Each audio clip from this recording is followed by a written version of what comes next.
Yo, buat teman-temanku semuanya, memang per hari ini itu memang sudah cocok teman-teman semuanya untuk sepakat berhenti bayar gitu loh. Daripada gali lubang tutup lubang, ini tidak akan pernah menyelesaikan masalah yang ada. Hentikanlah semua ketakutan yang selama ini menghantui diri teman-teman semuanya. Saya pengen banget teman-teman itu benar-benar sadar bahwasannya memang kita dikendalikan oleh pinjol itu dari alam bawah sadar kita gitu loh. Kita dihantam dengan kata-kata yang tidak pantas setiap hari. Bahkan semua yang dilarang OJK itu dilakukan oleh pinjaman online gitu loh. Sudah saatnya teman-teman kompak, mulai hari ini kompak semuanya, kasih efek jera terhadap pelaku usaha jasa keuangan yang tidak patuh dengan prosedur yang telah ditetapkan, yang tidak patuh dengan aturan yang telah dibentuk.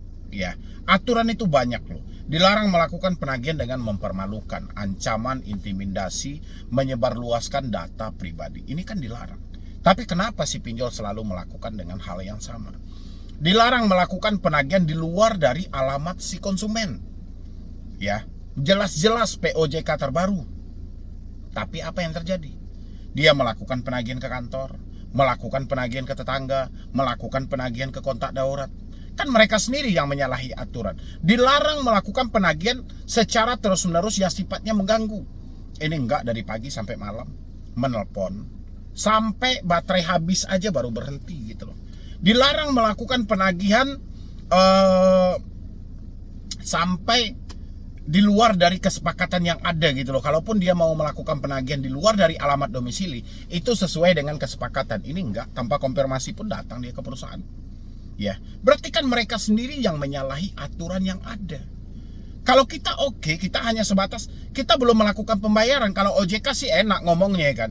Anda mau bebas dari pinjol, Anda tidak akan dikejar-kejar debt collector, bayar tepat waktu. Orang bukan soal bayar tepat waktu, tapi segi bunga ini gimana gitu loh. Bunga terkadang tidak masuk akal, diterapkan bunga sesuka hati. Bunga yang disepakati 0,1% sampai 0,3%. Tiba-tiba pinjam 1 juta harus dibalikin 2 juta. Telat pun tidak gitu loh. Langsung 100% bunganya gitu loh. Di mana OJK? Kalau OJK ngomong di komprehensi fair mah enak gitu loh. Dia beranggapan seakan-akan kita semuanya yang salah. Bahkan kata OJK, ya saya masih ingat itu. Kalau misalnya Anda telat bayar, jangan menghindar, tapi hadapi dan jelaskan gitu loh. Ya kan? Misalnya Anda mau jatuh tempo tanggal 1, tanggal 30, coba melapor dulu, cari pendapat dulu katanya. Mana ada yang sesimpel itu, nggak ada gitu loh. Orang-orang ini nggak menghindar sama sekali, teman-teman, nggak menghindar kan. Cuma selama ini orang-orang sudah malas. Ya, itu OJK ngomong seperti itu karena dia tidak merasakan seperti apa galbay itu. Mereka tidak merasakan seperti apa pinjol itu gitu loh. Seandainya Bapak yang ngomong di OJK itu, dia merasakan seperti apa teroran pinjol itu, nggak sempat suara dia itu keluar dari mulut dia gitu loh. Ini dengan nggak seenak jidatnya aja. Coba aja kalian nggak menghindar, kan DC itu juga manusia. Ya iya kalau manusia.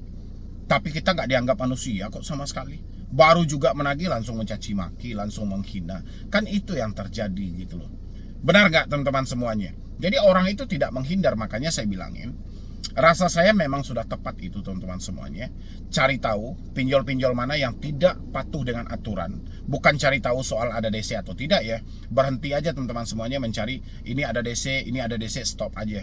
Semua yang Anda tanyakan itu sudah stop gitu loh. Yang perlu Anda cari hari ini adalah pinjol ini taat aturan atau tidak, patuh dengan aturan atau tidak. Begitu Anda menemukan mereka tidak patuh dengan aturan, mereka tidak sesuai dengan aturan yang berlaku, hentikan segala bentuk pembayaran teman-teman. Ya, kalau solusi yang diberikan OJK itu jangan menghindar, itu nggak mempan. Orang kita 2 hari baru jatuh tempo, dia bukan mengingatkan tapi mencaci maki gitu loh. Karena orang OJK itu tidak merasakan seperti apa teroran pinjol itu, makanya dia seenak jidatnya juga gitu loh. Dan lagian Bapak itu yang bagian pengawasan perilaku dari pelaku jasa keuangan ini, Dia itu kan cuman ujung tombak, dia juga nggak begitu paham sebenarnya gitu loh. Jadi dia beranggapan pinjol-pinjol ini masih prosedur, padahal tidak gitu loh. Dan lagian bapak itu juga di bawah tekanan. Di atas langit masih ada langit, di atas bapak itu masih ada bosnya gitu loh. Jadi dia harus berbicara sebisa mungkin, yang penting jangan menyudutkan pinjol legal. Walaupun pinjol legal itu banyak salahnya, mereka tidak akan mau mengakui bahwa pinjol itu salah gitu loh. Padahal bapak itu kan gampang kalau dia pengen nguji. Dia tinggal download aplikasinya. Habis download aplikasinya, coba itu diajukan. Dana di ACC, tidak di ACC, bagaimana promosi sampah dari pinjol itu masuk atau tidak? Ya, itu menandakan apa gitu loh? Menandakan data yang diberikan kepada pinjol legal itu tidak aman gitu loh. Tapi ya kita apa boleh buat kawan-kawan, namanya ini negara Konoha, fakta dengan yang diceritakan itu selalu berbeda. Ketika sudah berada di depan media, di depan kamera, semua orang akan menepis isu miring. Tapi di dunia fakta, semuanya terjadi. Ya kan? Kalau nggak kejam pinjol ini, nggak mungkin ada orang mengakhiri hidup. Kalau hanya sebatas pinjol ilegal saja, orang-orang pasti bisa stabil. Ini pinjol legal loh. Resmi, terdaftar, terverifikasi. Buktinya mana kata OJK? Kasihlah kami akses. Kasih kami akses untuk melacak nomor-nomor itu. Nomor yang mengancam tidak menyebutkan nama aplikasi, kasih kita akses untuk melacak nomor itu. Kita pasti temukan. Tapi kan kita tidak mempunyai akses. Ya kan? Harusnya begitu ada laporan, OJK-nya melakukan tindakan. Cari tahu ada apa ini sebenarnya. Kenapa ada laporan? Nggak mungkin kan ada laporan tapi tidak ada kejadian, itu mustahil gitu loh. Pokoknya buat teman-temanku semuanya, Anda harus tanamkan di dalam diri Anda, jangan ada lagi yang ketakutan, jangan ada lagi yang kecemasan, baik itu Anda diancam mau diproses hukum lah, mau dibawa ke inilah, mau DC datang ke rumah lah, sudahlah, akhiri aja gitu loh. Debt collector itu sudah panik itu, dia sudah stres itu, ini gimana lagi ya caranya untuk melakukan penekanan terhadap orang ini, kok orang ini tidak ketakutan sama sekali. Dia pun sampai bingung itu, makanya segala cara pun dia lakukan untuk melakukan penekanan terhadap diri teman-teman semuanya, padahal faktanya nggak ada, sama sekali nggak ada, ya kan? Di penjara, siapa yang sudah pernah di penjara gara-gara tidak mampu bayar pinjol? Kan nggak ada gitu loh. Jadi ucapan-ucapan di penjara itu hanya ya pemanis dalam penagihan aja lah. Terus ada katanya penarikan aset-aset gitu loh. Sudah ada yang ditarik asetnya, mungkin rumahnya disita oleh pinjol gitu loh, tanah dia diambil oleh pinjol, ada? Nggak ada. Jadi ngapain kita percaya dengan sesuatu yang tidak ada gitu loh. Dan lagian tidak segampang itu juga, tidak semudah yang diucapkan oleh debt collector. Banyak proses yang harus dilalui. Jadi teman-teman udahlah, jangan diperbodoh dengan permainan kata-kata seperti itu. Itu hanya membuat pemikiran Anda kacau dan Anda hancur sehancur-hancurnya. Itu yang saya sematkan buat teman-teman semuanya. Takutnya Anda terlalu mempercayai, Anda terlalu mencerna semua ucapan yang disampaikan oleh debt collector, sehingga yang terjadi apa gitu loh. Anda nekat-nekatan kehilangan harta Anda dengan Anda jual, dengan Anda gadaikan, kan makin merugikan. Yang jelas buat teman-teman semuanya, per hari ini ya, karena kita mendekati akhir tahun 2024, saya berharap teman-teman nggak seperti ini lagi cara berpikirnya. Kita hadapi ya, apapun yang terjadi di depannya kita harus hadapi. Ketika Anda menyatakan oke, saya tidak mampu lagi bayar, saya tidak sanggup lagi bayar, berarti berbarengan dengan hal itu Anda akan menerima apapun yang diberikan oleh pinjol. Satu-satunya yang akan Anda dapat BI checking.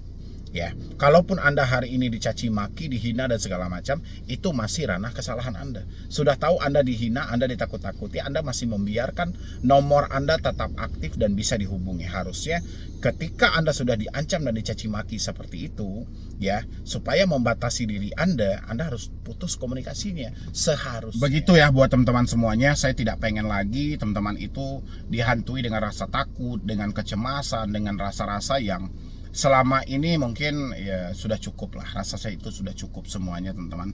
Teman-teman pendam semua ini, semua itu, rasa saya sudah cukup gitu loh. Ya, sekarang sudah saatnya kita melawan gitu loh. Tidak ada resiko yang fatal kecuali diri kita sendiri yang menciptakan. Tidak ada satu solusi pun yang menyelamatkan diri Anda kecuali diri Anda mencari selamat sendiri-sendiri gitu loh. Ya, selama ini kan seperti itu. Anda yang meminjam, Anda juga yang mengatasinya. Kalaupun Anda diteror, Anda tidak akan bisa melapor ke OJK. Kalaupun bisa melapor ke OJK, laporan Anda tidak akan ditanggapi. Mau tidak mau, Anda akan mencari solusi sendiri. Bagaimana Anda bisa mengamankan pemikiran Anda dari tekanan-tekanan yang ada. Ya, teman-teman semuanya, pokoknya Anda rajin-rajin aja masuk ke Solusi Hutang MB gitu loh. Kita kupas tuntas mengenai pinjaman-pinjaman nakal yang selama ini tidak patuh dengan aturan, dan habis itu aturan-aturan yang dibikin OJK selama ini tidak dianggap oleh pinjol-pinjol itu kita boomingkan, kita viralkan. Yang jelas teman-teman semuanya sepakat juga di sana untuk menghentikan segala bentuk pembayaran apabila Anda temukan pinjol-pinjol ini tidak sesuai dengan prosedur yang ada. Jangan teman-teman membayar terus. Kalau teman-teman membayar terus sama aja gitu loh. Ya, akhirnya kita bukan menghilangkan cara-cara penagihan yang jahat, malah kita memupuk gitu loh.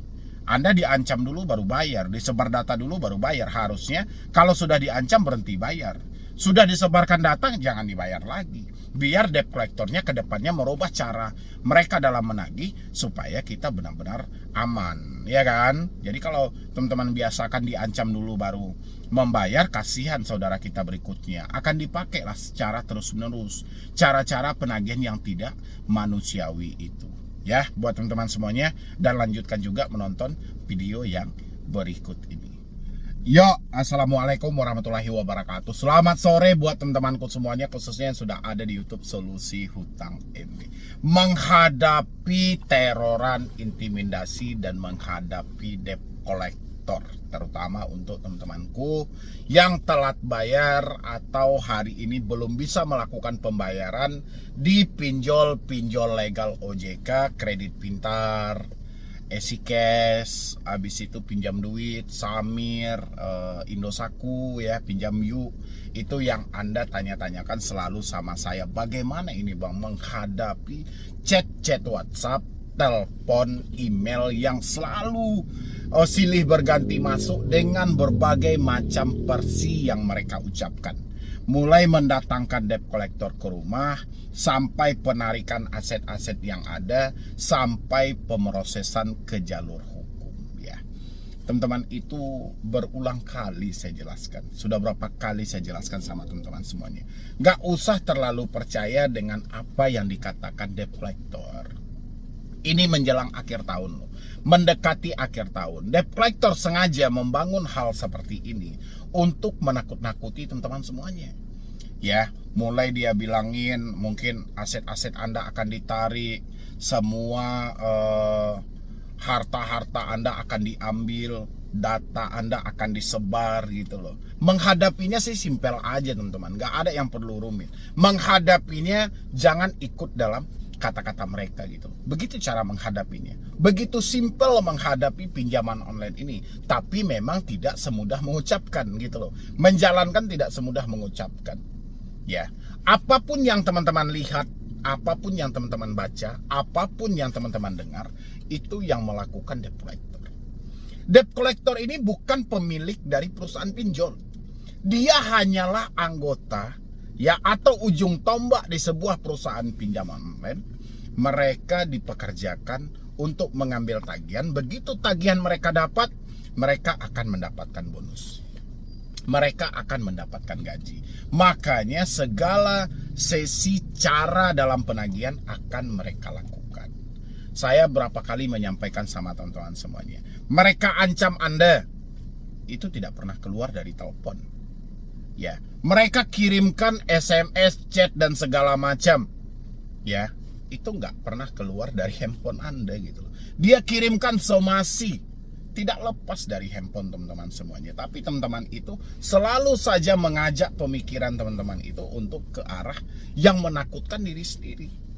Nggak ada, hal-hal seperti itu nggak ada. Satu-satunya yang bisa menumbangkan pinjaman online adalah keberanian teman-teman semuanya. Ya, teman-teman berani, mental teman-teman terjaga, teman-teman tidak terhanyut dengan ketakutan yang mereka sampaikan, pinjol akan tumbang itu. Ya, kenapa seperti itu? Kan selalu teman-teman bertanya tuh, kok bisa Bang? Ya, padahal kan mereka butuh pembayaran dari kita. Memang iya, pinjol itu butuh pembayaran kok. Ya, dia butuh Anda membayar tagihan. Tapi Jangan salah teman-teman semuanya. Dia tahu teman-teman tidak ada uang. Dia tahu teman-teman tidak akan mampu lagi membayar. Tapi dengan cara dia menakuti dan menekan, itu akan merubah segalanya. Salah satunya teman-teman nekat untuk gali lubang tutup lubang. Itu akibat dari ketakutan. Ya, didesak karena kata-kata yang mereka ucapkan tadi. Ini kepintaran pinjaman online. Makanya keberanian Anda kehancuran pinjaman online. Ketakutan Anda sumber keberhasilan dari pinjaman online. Semakin teman-teman takut, semakin besar peluang teman-teman akan gali lubang. Semakin besar Anda akan mengusahakan dana ini meminjam kemanapun. Tapi kalau teman-teman berani, teman-teman menganggap semua ucapan yang mereka lontarkan itu hanya sampah yang gak ada artinya, pinjolnya akan hancur gitu. Karena ngapain lagi gitu loh. Dia memproses Anda ke jalur hukum juga dia berpikir panjang. Dia nggak mau segampang itu juga gitu loh. Menggugat Anda secara gugatan sederhana aja dia mau mikir panjang juga gitu loh. Ya, yang bisa dia lakukan adalah menghadapkan diri Anda dengan debt collector yang bisa mencaci maki. Tujuannya adalah supaya teman-teman ketakutan, teman-teman pasti berpikir untuk ke pinjaman online berikutnya. Terjadilah gali lubang tutup lubang. Coba teman-teman ingat-ingat lagi gitu loh. Kenapa bisa terjadi gali lubang dalam hidup Anda? Begitu banyak pinjaman online yang Anda pinjam. Apa penyebabnya? Coba tanya lagi ke diri teman-teman semuanya. Coba ingat-ingat pelan-pelan, coba ingat-ingat. Ya, bukankah terjadi gali lubang tutup lubang ini gara-gara chat WhatsApp ini? Terjadi Anda berhutang sebanyak ini di pinjaman online gara-gara desakan mereka selalu? Itu enggak penyebabnya? Pasti itu teman-teman. Pasti karena ketakutan tadi, makanya teman-teman semuanya ya nekat untuk gali lubang tutup lubang. Makanya saya bilangin, semakin Anda ketakutan, semakin Anda kecemasan, semakin jaya pinjaman online. Terus gimana harusnya Bang? Apapun teroran yang diucapkan debt collector, bisa nggak Anda sebatas melihat tapi tidak menyimpan di dalam pemikiran? Bisa atau tidak? Atau Anda selalu baper-baperan orangnya? Kalau baper-baperan berarti Anda tidak cocok untuk membiarkan komunikasi terus terjalin. Ya, seperti yang saya bilangin selalu di beberapa video juga, saya selalu nyampaikan, kalau memang mental tidak bisa diajak kompromi, ya jalan satu-satunya kita putus komunikasinya. Tapi kalau mental kita bisa diajak kompromi, bisa nggak kita ketika mendapat telepon, mendapat WhatsApp, mendapat email, tidak baperan? Kita tidak bertanya, Bang, ini aman nggak? Ini ada FC nggak? Gitu loh. Ya, karena menghadapi debt collector nggak seperti itu. Menghadapi debt collector dengan mental baja tadi. Mental kita yang harus diperbaiki karena serangannya melalui mental kita. Data-data Anda itu diambil itu untuk menjadi senjata lagi bagi mereka untuk menakuti Anda sendiri. Ya. Coba teman-teman analisa, apa kekuatan pinjol? Selain dia menakut-nakuti Anda dari smartphone, apa kekuatan mereka yang mereka punya? Nggak ada. Ya. Kekuatan mereka satu-satunya ya telepon Anda tadi. Melalui telepon dia caci maki, melalui WhatsApp dia kirimkan data Anda. Seakan-akan data ini akan disebarluaskan. Inilah yang jadi suatu bahan ketakutan bagi teman-teman semuanya. Menyeluruh dalam pemikirannya, data akan disebar. Orang sekitar akan tahu, malu sudah lebih dahulu muncul di dalam pemikiran Anda. Padahal fakta tidak seperti itu. Ya, jadi buat teman-teman semuanya yang hari ini mungkin masih disibukkan dengan chat-chat WhatsApp dari debt collector, sesegera mungkin hapuslah WhatsApp-nya itu gitu loh. Kalau memang mental Anda tidak bisa. Tapi kalau Anda masih bisa menseimbangkan dalam hal itu, ya itu nggak ada masalah. Anda tinggal biarkan aja. Tapi kalau misalnya pikiran Anda terlalu membawa Anda ke dalam suasana yang nggak seharusnya Anda ikuti, mendingan putus semua komunikasinya yang terhubung langsung. Salah nggak kita Bang? Nggak ada yang salah kawan-kawan. Percaya sama saya, nggak ada yang salah. Kita ini kan ada alasannya. Kenapa kita mengganti nomor? Kenapa kita menghapus WA? Kenapa kita mengganti email? Telepon yang seharusnya penghubung ketika jarak kita jauh, ini dijadikan sarana tempat mencaci maki. WhatsApp yang seharusnya dia bertanya bagaimana kelanjutan soal tagihan, ini malah dikirimkan gambar-gambar yang tidak sepantasnya. Ya, email juga seperti itu gitu, tapi malah dikirimkan foto-foto yang aneh-aneh. Yang mana itu akan mengganggu proses pemikiran kita. Bagaimana mungkin kita lagi bisa berusaha sementara setiap hari kita dihantui dengan hal ini? Ya, jadi untuk menghadapi debt collector, untuk menghadapi Anda telat bayar hari ini, mengatasi teroran, baik itu di telepon, WhatsApp, dan email, dan muncullah sebuah ketakutan dalam pemikiran teman-teman semuanya dengan cara melawan diri Anda sendiri. Sudah saatnya. Tidak semuanya pemikiran buruk yang ada hari ini itu akan terjadi sama Anda. Ya, justru kalau Anda membiarkan hal ini terus-menerus, ini kacau teman-teman. Ya, Anda ingat nggak berita-berita yang beberapa hari ini beredar di Tangsel, di Kediri? Itu dipicu kenapa teman-teman? Karena terlalu menyimpan di dalam pemikiran dia. Dia beranggapan semua yang dikatakan debt collector ini akan terjadi. Ya, lihat lagi fungsi debt collector. Debt collector ini hanya tukang tagih. Ya, pemikiran dia tidak dibutuhkan oleh perusahaan pinjol. Dia hanya diajak bekerja sama oleh pihak pinjol untuk menyambung tangan dari pinjaman online untuk mengambil suatu tagihan. Cuman ini fungsi mereka. Nggak ada fungsinya mau proses Anda ke jalur hukum. Nggak ada fungsi dia melaporkan Anda ke polisi. Nggak ada. Ya, makanya baca lagi gitu loh. Baca lagi. Apa sebenarnya fungsi pinjaman online? Apa sebenarnya fungsi dari debt collector pinjaman online? Baca lagi gitu. Ya. Jadi kalau kita semuanya yang kita cerna, apapun yang disampaikannya kita langsung percaya, yang rugi diri kita teman-teman. Maka dari itu saya harap buat teman-teman semuanya, please banget. Ya, walaupun Anda kan selalu tuh nyampein, Bang, kredit pintar gimana Bang? Ada pundi gimana Bang? Easy cash gimana Bang? 360 kredit gimana Bang? Ini Samir Bang baru jatuh tempo sama pinjam duit. Gimana? Ini Dana Rupiah sudah ngirim-ngirim somasi Bang.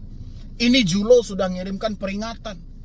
Ya, Tunaiku sudah ngantarkan surat ke kantor. Macam-macam teman-teman semuanya. Yang penting jangan takut dulu.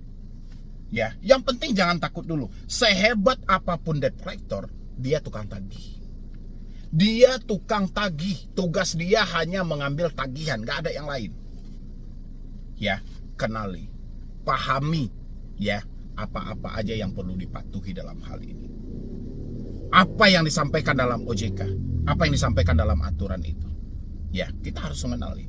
Oke Bang, pinjol itu tidak pernah mengikuti aturan. Oke, yang penting kita paham nggak aturannya.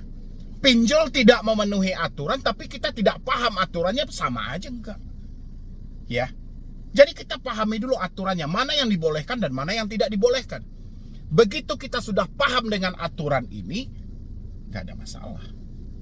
Ya kan? Kita menemukan nanti, oh ini hal-hal yang dilarang, kita bisa mengambil kesimpulan dalam diri kita. Oh, saya akan berhenti bayar ini. Sesuai dengan perintah OJK.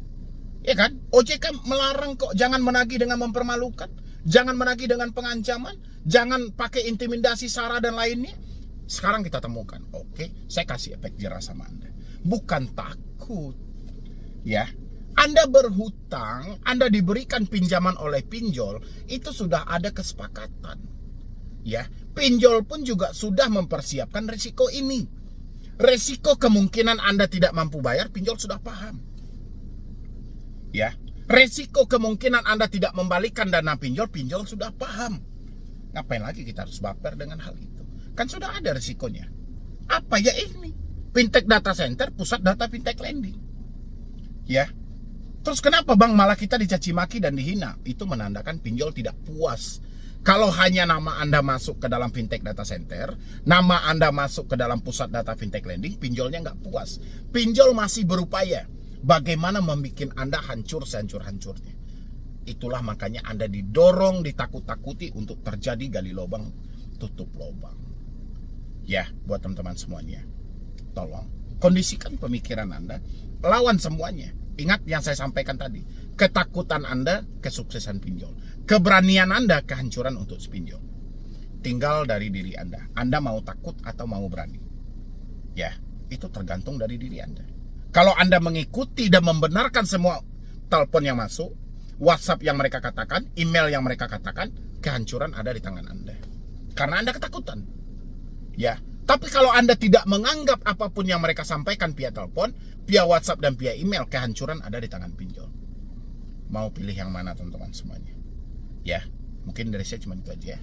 Mudah-mudahan dengan sesingkat video yang saya sampaikan ini bisa membantu teman-teman semuanya, terutama yang masih sibuk mencari ada FC atau tidak, aman atau tidak, gimana kalau galbay ini. Mudah-mudahan ini bisa menjawab untuk Anda yang bersikeras masih mencari jawaban dari pertanyaan yang tidak ada jawaban itu. Oke. aman atau tidaknya itu tergantung pada diri Anda. Kalau diri Anda membawa Anda ke hal positif, hasilnya akan positif. Kalau diri Anda membawa Anda ke hal negatif, hasilnya akan negatif. Ingat, perkataan adalah doa.